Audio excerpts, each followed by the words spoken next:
Encontrando a Dios. Padre Celestial, una vez más, es todo un privilegio trabajar en tu viña y darte gracias, Señor, por llamar a seres pecadores como nosotros, para ocuparnos de todos estos grandes tesoros espirituales. Es un privilegio que ninguno de nosotros merece, y te damos las gracias por ello, pero también es un reconocimiento de que necesitamos tu gracia para hacerlo. Así que ruego por tu presencia, en el nombre de Jesús. Amén. Este sermón trata de encontrar a Dios, y todo el mundo está en busca de algo, y cuando encuentras a Dios, ¿qué haces? ¿Qué haces con Dios? Tienes que conocer a Dios, y Dios requiere una entrega completa. Y mi pregunta es, ¿qué también necesitas conocer a Dios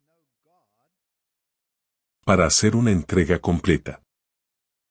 Yo, por mi parte, soy un alemán testarudo. No conseguirá que me rinda ante nadie.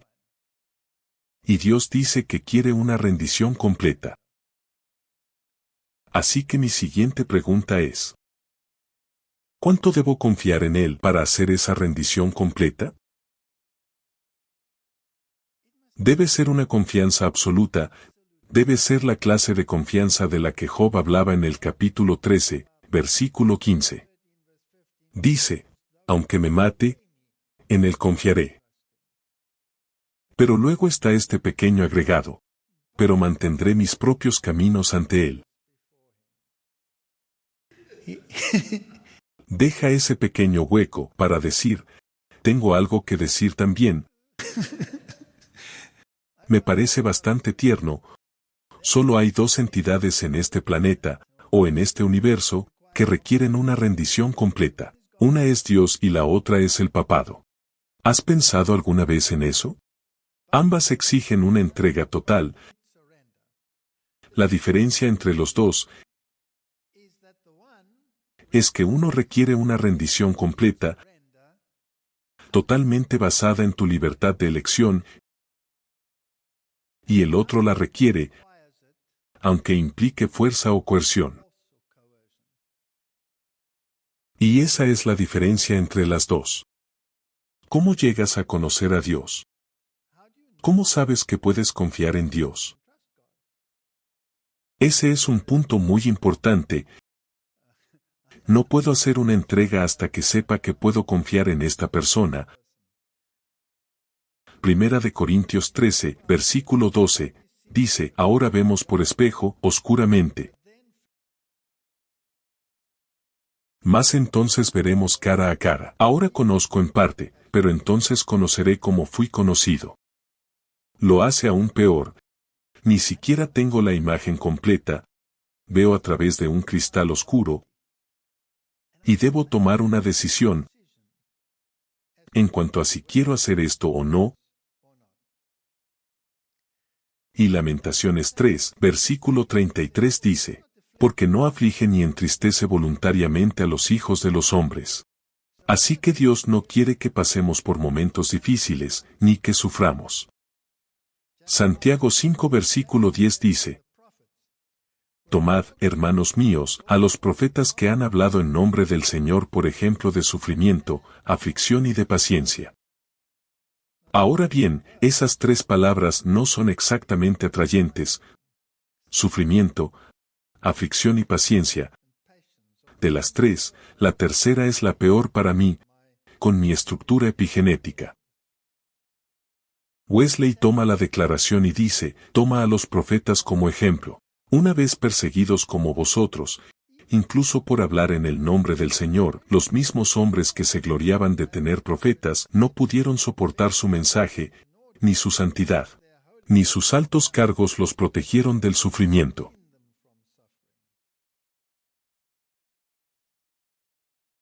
Así que está el sufrimiento y está la aflicción. ¿Sabías que solo en las peores circunstancias se revela el verdadero carácter? Y así funciona con tus relaciones humanas, Así que ¿por qué no habría de funcionar en una relación con Dios? Averiguar quién es Dios, y lo que Dios es, y lo que Él requiere, y por qué Él requiere. Por desgracia, no es fácil.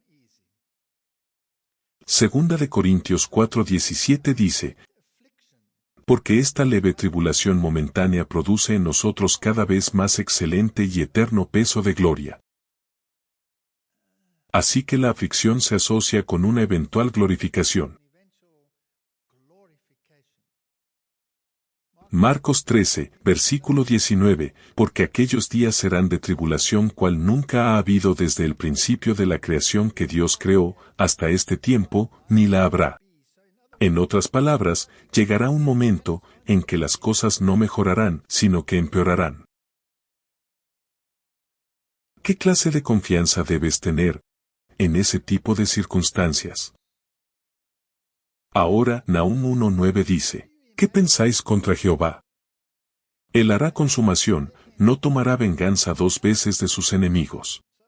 Así que nos está diciendo que es solo por ahora, mientras que usted está mirando a través de un cristal oscuro donde no se puede comprender o ver cara a cara la plenitud. Las circunstancias le enseñará sobre el carácter de Dios. Pero no será para siempre. Llegará un momento en que se acabará. Jeremías 16, en el versículo 19, dice, Oh Jehová, fortaleza mía y fuerza mía, y refugio mío en el tiempo de la aflicción, a ti vendrán naciones desde los extremos de la tierra, y dirán, ciertamente mentira poseyeron nuestros padres, vanidad, y no hay en ellos provecho. Y este versículo se ha vuelto muy importante para mí. He empezado a darme cuenta de que todo lo que este mundo me ha dado de comer son mentiras. Tengo un doctorado en mentiras. Así es. Tengo un doctorado en mentiras. He enseñado evolución todos esos años. Tan docto en mentiras. Cuando se trata de nuestro mensaje de salud que tenemos en el mundo, tenemos doctorados en mentiras. Y si se toman tanto esfuerzo para empaquetar sus mentiras y dar doctorados en términos de mentiras. Y me pregunto, ¿qué más hay en el mundo sobre lo que nos han mentido? Quiero ver realmente lo que es un día, mostrar el DVD de la verdad y descubrir lo que realmente está sucediendo en este mundo. Dios quiere darse a conocer a nosotros, en primer lugar, como el Padre de la verdad, el editor de la verdad, y quiere exponernos su carácter y su fiabilidad, y quiere mostrarnos de qué está hecho y lo fiable que es. Así que nuestra extremidad tiene que convertirse en la oportunidad de Dios, y es entonces cuando se desarrolla la confianza.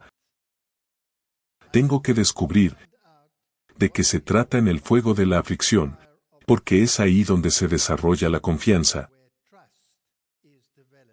Aunque me mate, todavía confío en Él.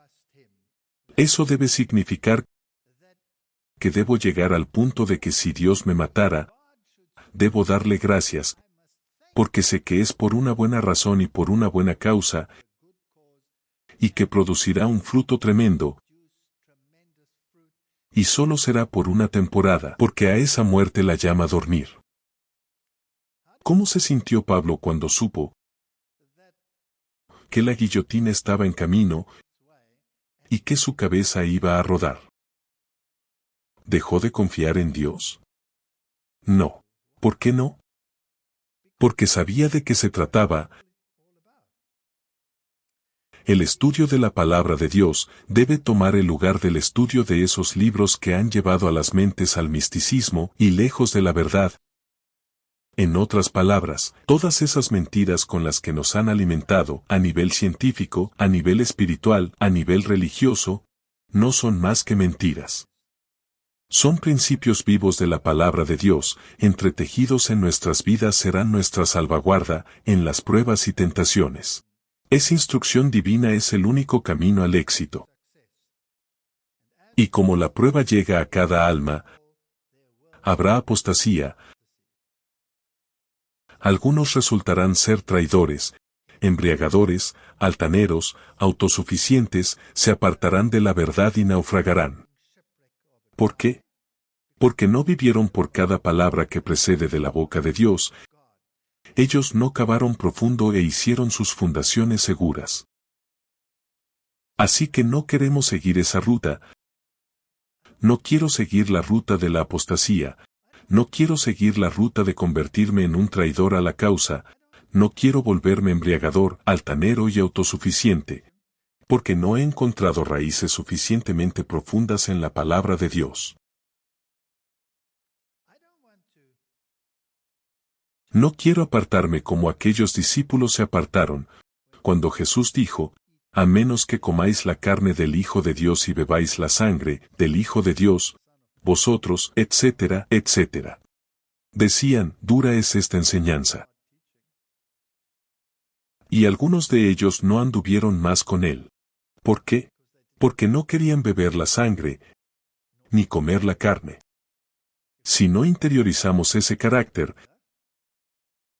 si no comprendemos la diferencia entre nuestro carácter y el suyo, y desarrollamos el anhelo, el hambre y la sed de interiorizar ese carácter, entonces estamos en serios problemas. Imagina la escena, estás en el Sinaí, la montaña tiembla. Con truenos, oscuridad, luz, y todo en la cima de la montaña. La montaña está temblando. Dios está dando su ley. Si incluso un animal se aventurara en el suelo y se acercara a esa montaña, aniquilación instantánea. ¿Te imaginas la escena?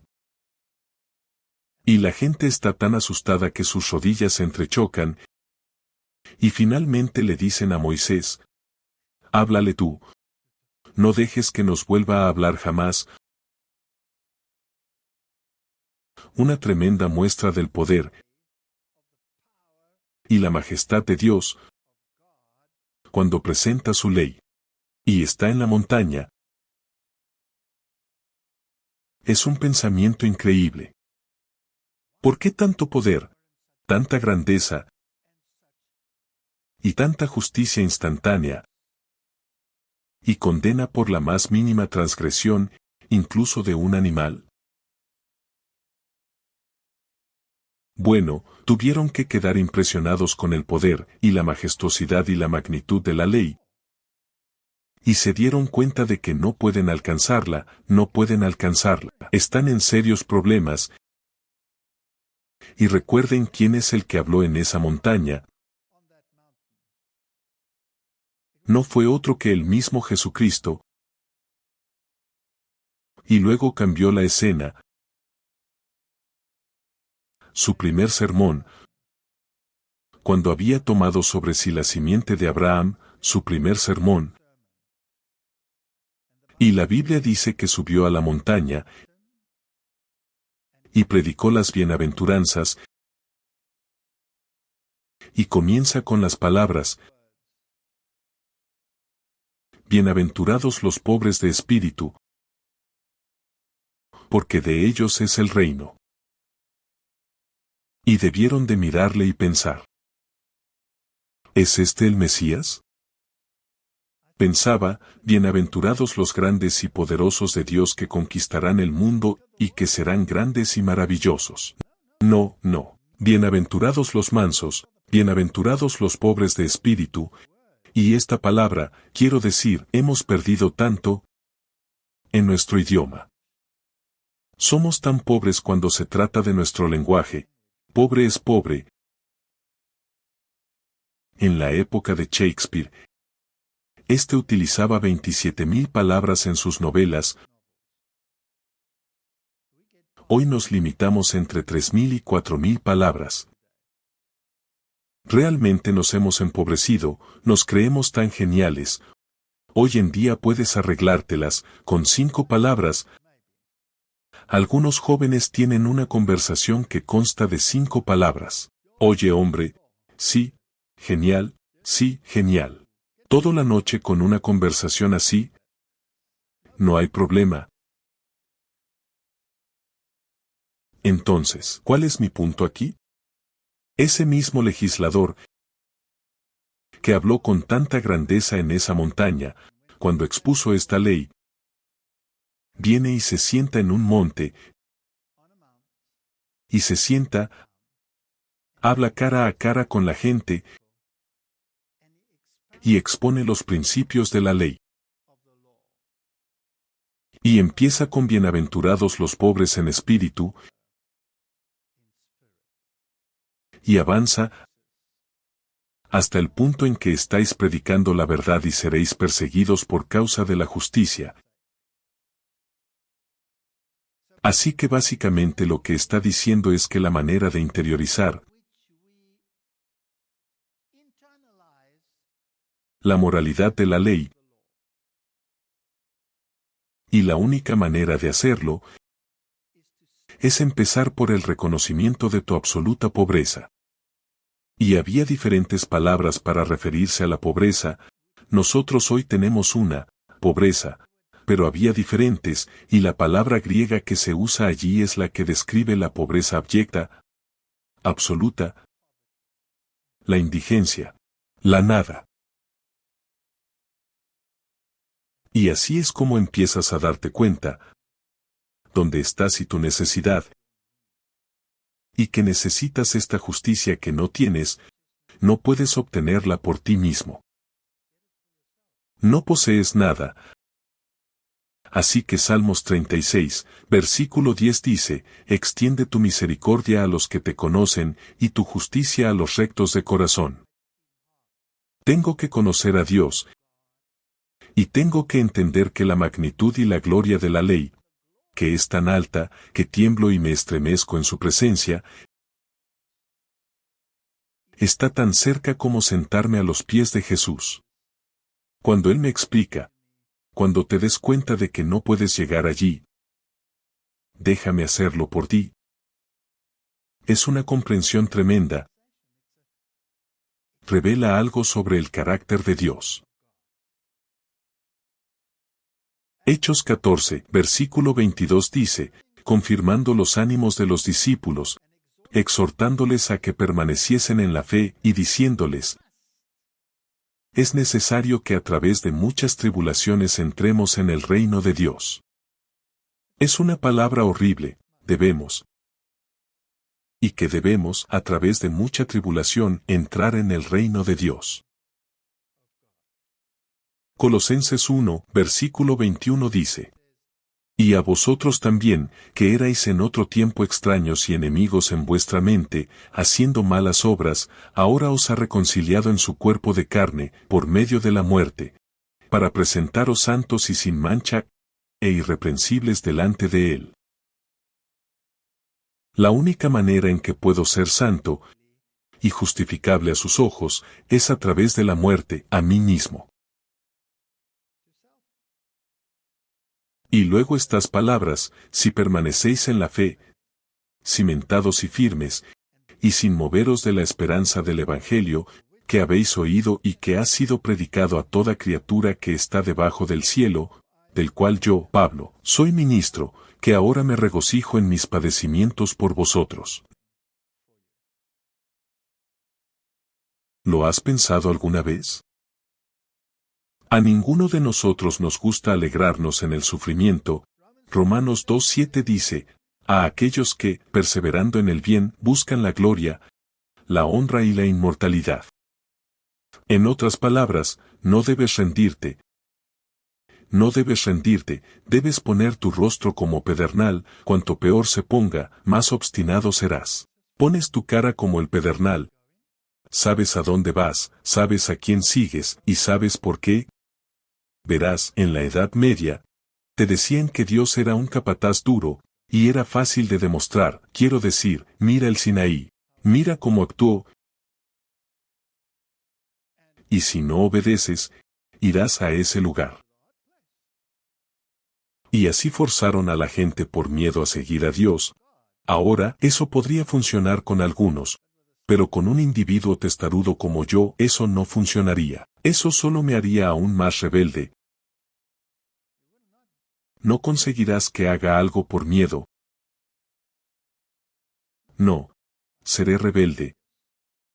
Así que eso no funcionará. Entonces, ¿cómo nos alcanza Dios? ¿Qué hace? Salmos 12 nos dice algo acerca de Dios, que debemos considerar. No somos solo nosotros los que luchamos con Dios, sino que Dios lucha con nosotros, porque tenemos una naturaleza tal que Él tiene que acercarse a nosotros con sensibilidad y llevarnos al punto en que nos demos cuenta de que necesitamos ayuda. Y así el Salmo de David dice, ayuda Señor. Así es como empieza. Me parece muy bonito, socorro Señor porque cesan los hombres piadosos, los fieles faltan entre los hijos de los hombres. Habla mentira cada uno con su prójimo, hablan con labios lisonjeros y con doblez de corazón. Y luego dice, el Señor cortará los labios lisonjeros y la lengua que habla cosas soberbias. Que dijeron con su lengua, prevaleceremos. Nuestros labios son nuestros. ¿Quién es el Señor de nosotros? Esto suena como yo. Por la opresión de los pobres, por el gemido de los menesterosos. Ahora me levantaré, dice Jehová, pondré en salvo al que por ello suspira.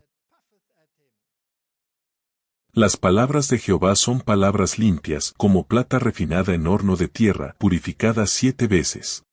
Tú, Jehová, los guardarás, de esta generación los preservarás para siempre. Los malvados andan por todas partes, cuando los hombres más viles son exaltados. Es verdad, ese es el mundo en que vivimos, y la gente se desespera cuando miran el mundo y dicen, ¿dónde está Dios? Dios está en la aflicción, Dios está en el fuego. Él no quitará la espina en tu carne, pero Él te permitirá caminar con una espina en tu carne. Pero necesitas confiar en Él.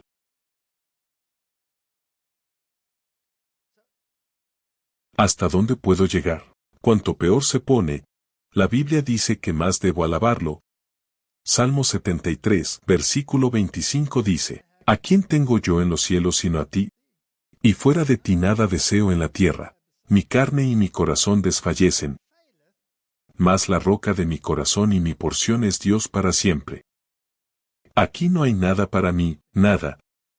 Y piensa en el Salmo 22, es Cristo mismo quien habla, y dice, Dios mío, ¿por qué me has abandonado? ¿Por qué estás tan lejos de ayudarme, y de las palabras de mi clamor? Y luego termina diciendo, pero tú eres santo, entronizado en las alabanzas de Israel. ¿Podemos llegar a ese punto? Martín Lutero dijo lo siguiente, y lo leímos en Review and Herald, cuando Martín Lutero recibía noticias desalentadoras, solía decir, venid, cantemos el Salmo 46.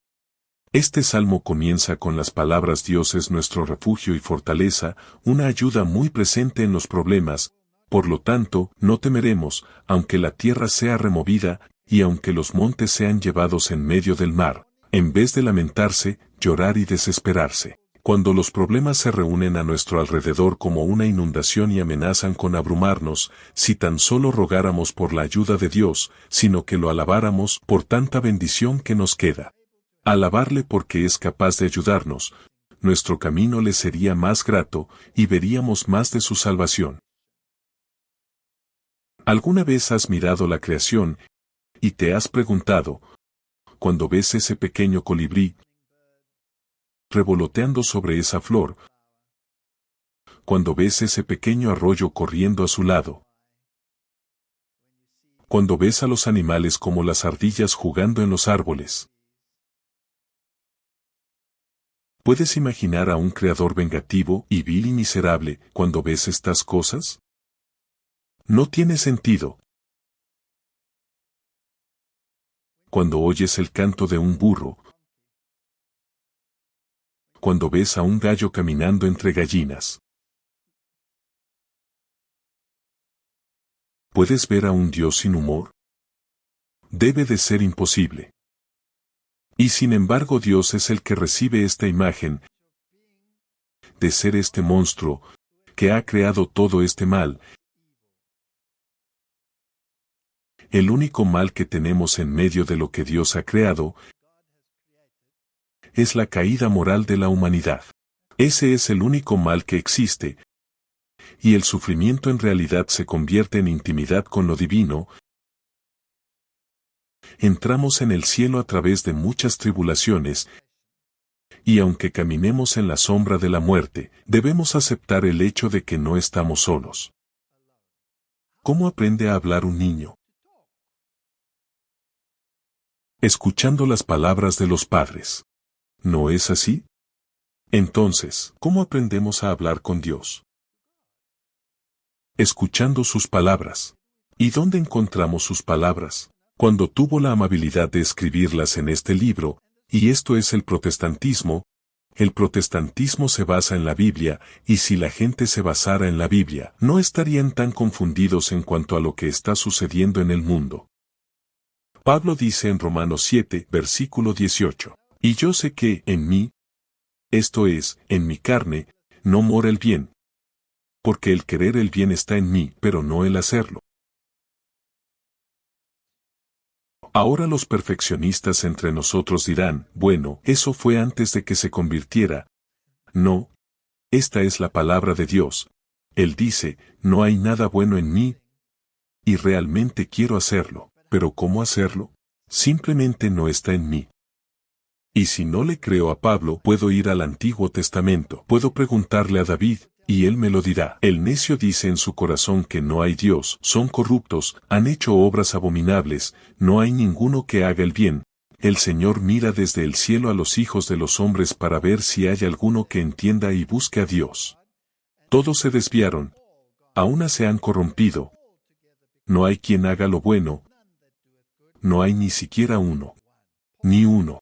Pablo y el Antiguo Testamento, David, ellos lo saben, y en algún momento podrían haber pensado que eran los mejores hasta que se dieron cuenta de que en realidad eran patéticos.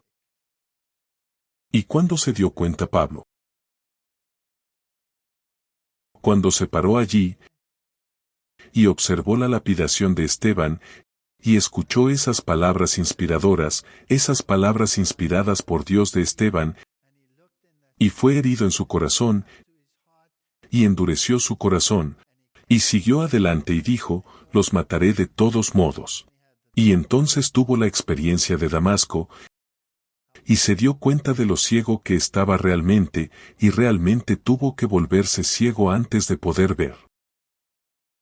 Entonces, ¿cómo encuentro a Dios? Está en la Biblia, está en el santuario. Aquí es donde lo encuentro. Y si empiezo a pedirle, dame fe, ayúdame a entender y Él empieza a darme fe. Entonces me lleva por un camino que yo no habría elegido. Pero así es como funciona.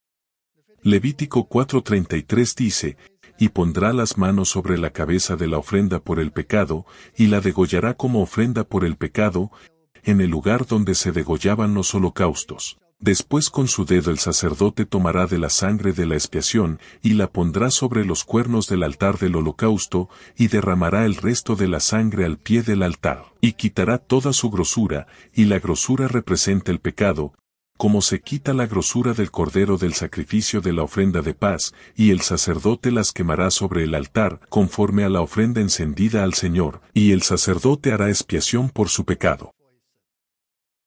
Esa es la única manera. Él tiene que hacerlo. Yo debo morir. Él debe tomar esa grasa, esa naturaleza pecaminosa. Él debe quemarla en la ofrenda. Y Él debe hacer una expiación.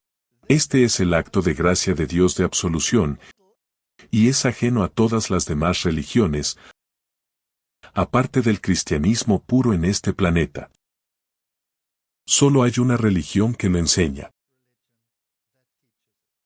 Este es el acto de justicia de Dios, es la sangre que hace expiación. Y si las otras religiones niegan la expiación, o si firman documentos donde se alinean con los que niegan la expiación, se han convertido en Babilonia. Tan ciertamente como es posible que se conviertan, y tienen que separarse de esa organización, o de esa estructura, que niega la expiación del Hijo de Dios. Excluir a Dios de la ecuación es maldad. Porque aparte de Dios, solo hay oscuridad, así que si excluyes a Jesucristo del plan de salvación, diciendo que no murió por ti, como dice el catolicismo en su doctrina oficial, pues entonces te conviertes en un necio. Salmos 1 versículo 1 dice, Bienaventurado el varón que no anduvo en consejo de malos, ni estuvo en camino de pecadores, ni en silla de escarnecedores se ha sentado, sino que en la ley de Jehová está su delicia. Y en su ley medita de día y de noche. Ese es el barómetro moral. Esa es la forma en que Dios mostró la norma hecha en el Sinaí. Y dice, esto es donde quiero que estés. Saben, cuando ponemos la vara, en cuanto a lo que pensamos que podemos lograr en términos de rectitud, entonces somos legalistas. Bueno, ya no hago esto y ya no hago aquello. Puse la vara a este nivel. Así que debo ser justo. No, no, no, debes poner la barra donde Dios la pone. Muy arriba. Donde nunca puedas alcanzarla. Ahí es donde está la vara. Cualquier otra cosa es legalismo, justicia autoimpuesta. Y tenemos muchos de esos en el mundo de hoy. No. La vara es muy, muy alta. Y solo Dios es perfecto. Solo en Él hay justicia perfecta. Así que dejemos que Él ponga la vara, y dejemos que Él me diga, ¿tú ves la vara? ¿Ves la brújula moral? ¿Has contemplado mi ley? ¿Ves el relámpago y el trueno? ¿Puedes alcanzarlo? No puedes. Pues ven, siéntate conmigo en la montaña, y déjame decirte por dónde empiezas. Bienaventurados los pobres. Date cuenta de tu bancarrota, y una vez que hayas llegado a eso y digas, no encuentro nada bueno en mi Señor, entonces déjame ayudarte impartiéndote e imputándote una justicia que es más que suficiente para saltar la vara. Salmos 14. Dice el necio en su corazón, no hay Dios. Se han corrompido, hacen obras abominables. ¿No hay quien haga el bien? Nadie. Salmo 5. Lo mismo. Está atento a la voz de mi clamor, Rey mío y Dios mío, porque a ti oraré. Oh Jehová, de mañana oirás mi voz, de mañana me presentaré delante de ti, y esperaré. Porque tú no eres un Dios que se complace en la maldad.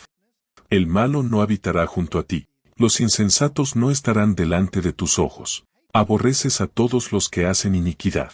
Destruirás a los que hablan mentira. Al hombre sanguinario y engañador abominará Jehová. Estoy muerto. Mas yo por la abundancia de tu misericordia entraré en tu casa. Adoraré hacia tu santo templo en tu temor. Guíame, Jehová, en tu justicia. A causa de mis enemigos, endereza delante de mí tu camino. Es su palabra, no la mía. En el santuario no hay perdón parcial. No hay justicia parcial. Solo hay una justicia perfecta.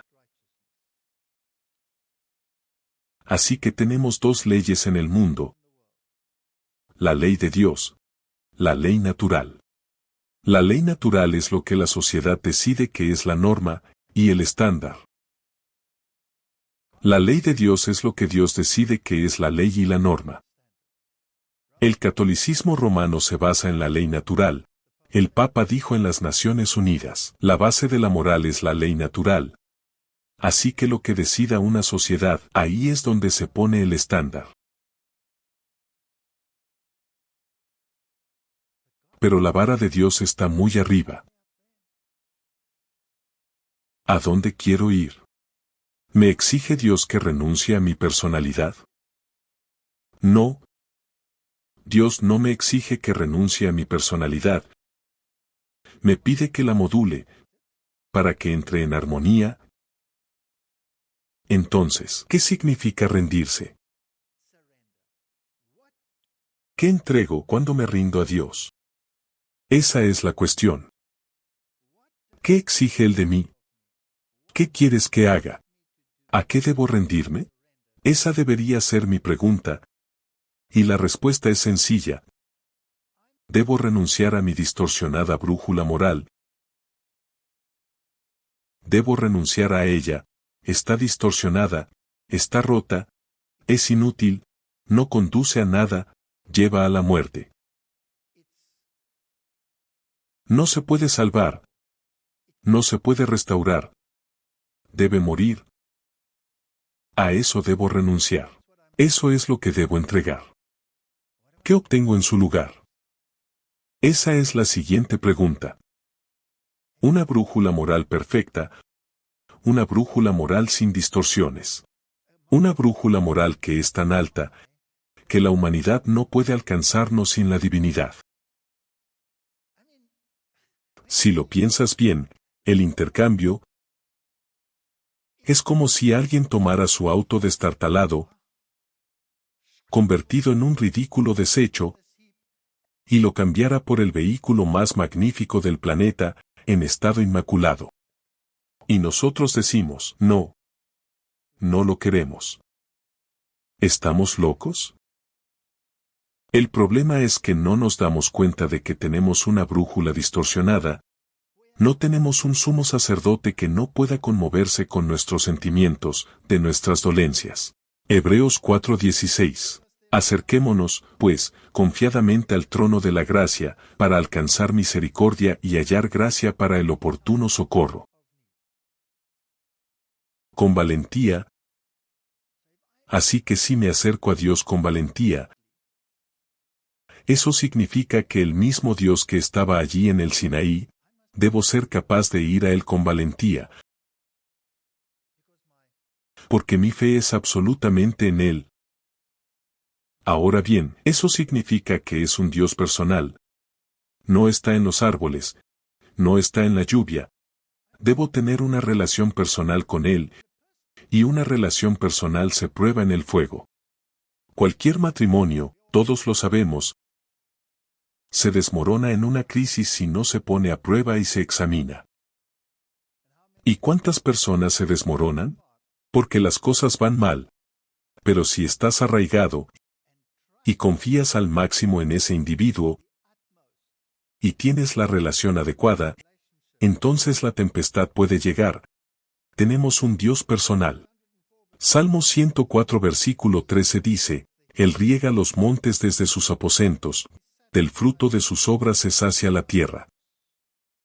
No, no, no, la teoría Gaia dice que es la lluvia, la hipótesis Gaia que es sagrada, este mundo inanimado, se convierte en Dios.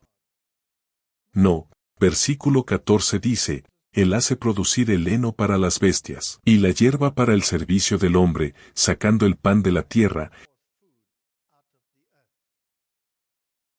y el vino que alegra el corazón del hombre. Los árboles del Señor están llenos de savia. Los cedros del Líbano, que Él plantó, donde las aves hacen sus nidos, en cuanto a la cigüeña, los abetos de su casa, las altas colinas, son refugio para las cabras monteses, y las peñas para los conejos. Él designó la luna para las estaciones. El sol conoce su ocaso. Él lo hizo, es el Dios de las cosas, no las cosas del Dios, que debe ser adorado. Así que toda la Biblia es una Biblia de historias, de una relación personal. Se aparece a Abraham, se aparece a los profetas, se aparece a su pueblo. Y tenemos un privilegio que ni siquiera Moisés tuvo. Moisés solo vio a Dios en la nube. Tuvo que ser cubierto por la nube. Moisés ni siquiera podía ver el rostro de Dios. Él dijo, por favor muéstrame tu gloria. Morirás en el Sinaí. ¿No lo entiendes? Morirás, serás como esa cabra que toca la montaña, pero haré algo por ti, te cubriré con mi mano, y podrás verme por detrás, y podrás ver una parte de mi carácter. Esto es de lo que se trata. Es este Dios personal al que servimos. Es una relación personal. Salmos 2 y versículo 11. Servid a Jehová con temor y alegraos con temblor. Honrad al Hijo, para que no se enoje, y perezcáis en el camino, pues se inflama de pronto su ira. Bienaventurados los que confían en él. Moisés solo podía verlo por detrás. Nosotros podemos verlo cara a cara, porque se hizo hombre y veló su gloria en la carne de la humanidad caída. Yo puedo ver a Dios cara a cara. Ni siquiera tengo que verlo a través de una nube. Bueno, ahora no lo veo físicamente, pero así es Él para nosotros. Ata el testimonio, sella la ley entre mis discípulos. Y luego dice, he aquí, yo y los hijos que me dio Jehová somos por señales y presagios en Israel, de parte de Jehová de los ejércitos, que mora en el monte de Sión. Debemos atar la ley, debemos sellarla en nuestros corazones, debe convertirse en parte de nuestra brújula moral, un ser humano totalmente nuevo. Y la única manera en que podemos lograr eso es, lamentablemente, a través de la aflicción. Dice en el Salmo 119, versículo 67, antes de ser afligido, me descarrié. Pero ahora he guardado tu palabra. Lo leeré de nuevo. Antes de ser afligido, me descarrié. Pero ahora he guardado tu palabra. Esta es una cita increíble. Permítanme leerles una declaración del Espíritu de profecía. El Señor estima como de supremo valor la santidad de su pueblo, y permite que los golpes caigan sobre los individuos, sobre las familias y sobre las iglesias. Va a venir para que su pueblo vea su peligro y humille sus corazones ante él en arrepentimiento, tratará con ternura a sus rebeldes, les hablará de perdón, los vestirá con las vestiduras de la justicia de Cristo. Los honrará con su presencia, en este gran día de la expiación. Es nuestro deber confesar nuestros pecados y reconocer la misericordia y el amor de Dios al perdonar nuestras transgresiones. No debemos ser arrogantes, debemos saber lo que somos. Somos pecadores necesitados de gracia. Una temporada de grandes pruebas está ante nosotros, nos conviene ahora utilizar todas nuestras capacidades y dones en el avance de la obra de Dios. Los poderes que el Señor nos ha dado deben ser usados para edificar, no para desanimar, y no para derribar. En todas las épocas de la Iglesia los mensajeros designados por Dios se han expuesto al oprobio, a la persecución por causa de la verdad. Si no aprendemos estas lecciones ahora, ¿cómo vamos a resistir cuando el fuego de la persecución estalle sobre nosotros?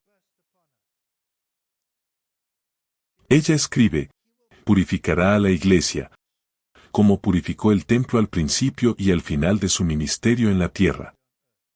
Todo lo que Él trae sobre la iglesia, en la tribulación y las pruebas, es para que su pueblo adquiera una piedad más profunda y más fuerza, para llevar los triunfos de la cruz a todas partes del mundo.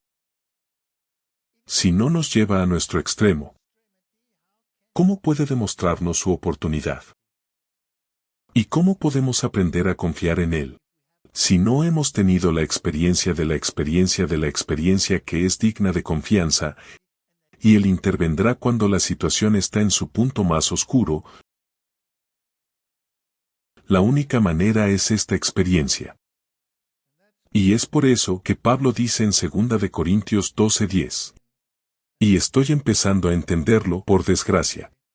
Dice, por lo tanto me complazco en las debilidades. Se ha vuelto loco, ¿no es así? Me complazco en las enfermedades, en los reproches, en las necesidades, en la necesidad, en la persecución y en las angustias, por amor de Cristo. Me complazco en ello. ¿Por qué? Porque sé que provocará un cambio. Es la única manera de que yo cambie. Las mentes de la gente deben ser agitadas. Toda controversia, todo vituperio, todo esfuerzo por restringir la libertad de conciencia es un medio de Dios para despertar mentes que de otro modo permanecerían adormecidas. Así podríamos gritar: ¿por qué traes esto sobre nosotros, Señor? O cuando vamos por una solicitud de empleo y llega el sábado. ¿Por qué tiene que pasar esto? Es la oportunidad de Dios para dar testimonio, y si empezamos a verlo bajo esa luz, no nos dolerá tanto. ¿Cuántas veces se ha visto este resultado en la historia de los mensajeros de Dios, cuando el noble y elocuente Esteban fue apedreado hasta la muerte por instigación del concilio del Sanedrín? No hubo pérdida para la causa del Evangelio, la luz del cielo que glorificó su rostro, la divina compasión que exhaló en su oración agonizante fue una aguda flecha de convicción para el intolerante Sanedrín, que se mantuvo al margen, y Saulo, el fariseo perseguidor, se convirtió en un vaso escogido para llevar el nombre de Cristo ante los gentiles. A veces las cosas que parecen peores para nosotros son los medios que Dios utiliza para promover su reino y construir nuestro carácter. A través del encarcelamiento de Pablo, el Evangelio se extendió por todas partes. El adorno interior de un espíritu manso y tranquilo no tiene precio en la vida del verdadero cristiano. El adorno exterior está siempre en armonía con la paz y la santidad interior. El pueblo de Dios debe dar muestras de fe, firme e inamovible. Aunque se caigan los cielos, aunque parezca que todo ha llegado a su fin. Y luego esta promesa: la obra de la justicia será paz, y el efecto de la justicia, tranquilidad y seguridad para siempre. Pase lo que pase, sin importar qué. ¿Cuántas de esas lecciones que Jesús dio a sus discípulos? ¿Cuántas veces permitió la tormenta y parecía estar durmiendo en medio de la tormenta? Hasta que todos lo dicen frustrados, le gritan y le dicen: ¿no te importa?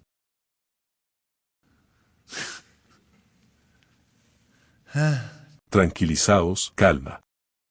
Así es como funciona. Y cuando dijo eso, ¿crees que se avergonzaron? Probablemente.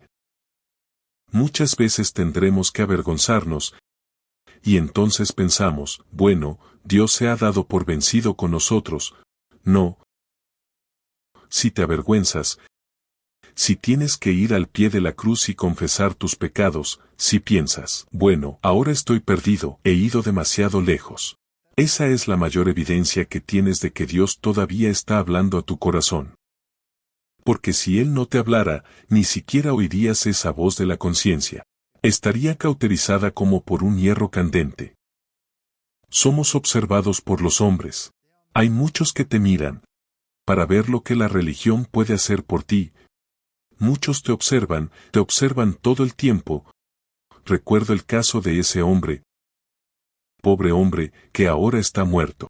Tuve el privilegio de enterrarlo, y tuve el privilegio de verle reconciliarse, no solo con su mujer, sino con unas señoras de mala reputación con las que llevó su vida. Fue una experiencia maravillosa. Pero cuando entró en aquella casa y le gritó a mi mujer porque había comida sana en la mesa y le dijo: ¿qué es esta basura? Con su mano, tiró todo lo que había en la mesa, lo tiró al suelo. Rompió cada plato, toda la mesa, Y dijo, esta cosa ridícula que estás haciendo, cambiar tu estilo de vida, esto es patético. Y le gritó a mi esposa y ella se echó a llorar. Y luego vino a mí, y me intimidó, yo estaba tranquilo, sereno, callado. Y siguió, y al final no sé lo que provocó, pero sonaba como una explosión nuclear, y le hice volar por los aires al pobre del planeta. Y cuando hice eso, ¿qué hizo él? Él dice, ahora sé que no eres cristiano, y se va. Perdí la partida. Lo perdí miserablemente. Y he perdido muchos asaltos desde entonces, pero así es como funciona. Aflicción, y entonces dices, Señor, la he cagado, realmente lo arruiné, pero Dios me dio una oportunidad, yo estaba allí cuando murió. Y le dije las cosas más raras.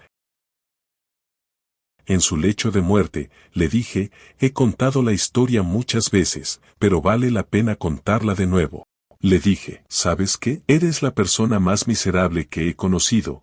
Eso no se le dice a la gente en su lecho de muerte. Le dije, ¿sabes? Y porque hizo muchas otras cosas, le dije, hiciste de nuestra vida un infierno. Eres tan malo. Eres la persona más mala que he conocido en mi vida. ¿Y quieres decirme que nos has hecho pasar por tanto infierno y por tanto sufrimiento para nada? Eso es patético. Dale la vida a Dios, hazlo bien. Así podremos reírnos un día en el cielo, y pensar en lo estúpidos que fuimos en este planeta, hagamos que valga la pena, vamos. Así que piénsalo. Y un par de días después hizo lo correcto. Sabes, esto es increíble, así es como Dios trabaja. A veces necesitas aflicción, y a veces tienes que reconocer lo estúpido que eres. Dios sabe que somos carne, y Él lo puede arreglar. Pero los hombres nos observan y nos ponen a prueba. Y si no estamos arraigados en Cristo, fracasaremos siempre. No todo esté perdido, cuando fracasas, Dios volverá a hacer lo mismo. ¿Te has dado cuenta de que tu fracaso vuelve a ti y vuelve a ti? Hasta que te rindes. Y si te rindes cada día, no pienses, oh, ahora eres grandioso porque te has rendido, porque la prueba vendrá de una manera peor y serás probado de nuevo. Entonces, ¿qué es lo que nos hace grandes ante Dios? Es la realización de nuestra dependencia. Eso es lo que tenemos que ofrecer. Nuestra dependencia es nuestra gloria. Salmos 4 versículo 1. Respóndeme cuando clamo, oh Dios de mi justicia. Cuando estaba en angustia, tú me hiciste ensanchar. ¿No es hermoso? Tened piedad de mí y escuchad mi plegaria. Hijos de los hombres, ¿hasta cuándo convertiréis mi gloria en vergüenza?